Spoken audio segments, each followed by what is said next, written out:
Shalom, shalom, bien-aimés dans le Seigneur. Soyez bénis, que la grâce et la bonté du Seigneur nous soient renouvelées au nom de Jésus. Vous avez devant vous votre humble serviteur, le révérend pasteur Ambroise Adjaïta. Alors, nous sommes là ce matin pour notre émission Juste un mot d'encouragement. Juste un mot d'encouragement. Et ce matin, le Seigneur nous amène dans le livre de Daniel.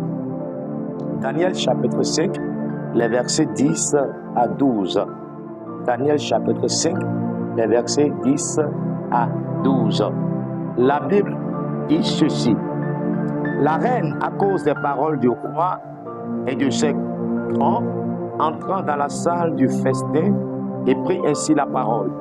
Ô roi, vis éternellement, que tes pensées ne te troublent pas et que ton visage ne change pas de couleur.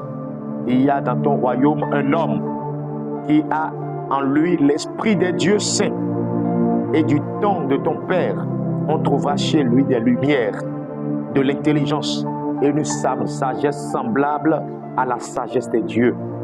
Aussi, le roi Nebuchadnezzar, ton père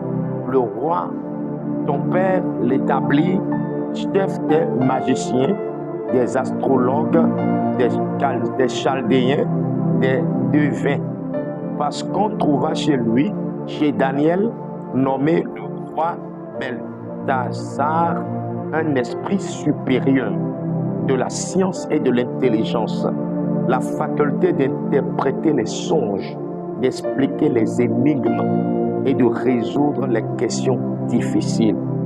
Que Daniel soit donc appelé et il donnera l'explication.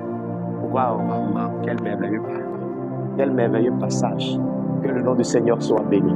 Alors j'aimerais nous entretenir ce matin sur que tes pensées ne se troublent pas. Aie confiance en lui. Que tes pensées ne te troublent pas. Aie confiance en lui. Il arrive dans la vie d'un homme où il se pose mille et une questions. On se demande comment est-ce que ça va se faire? Comment est-ce que ça va finir? Quelle serait l'issue finale? Quel sera l'avenir? Tout paraître sombre. Le tableau est noir. Des pensées s'agitent au-dedans de nous. Nous sommes troublés, confus. Mes frères, mes sœurs, chers auditeurs, toi qui m'entends ce matin, je veux juste te dire à la base de cette parole que tes pensées ne te trompent pas.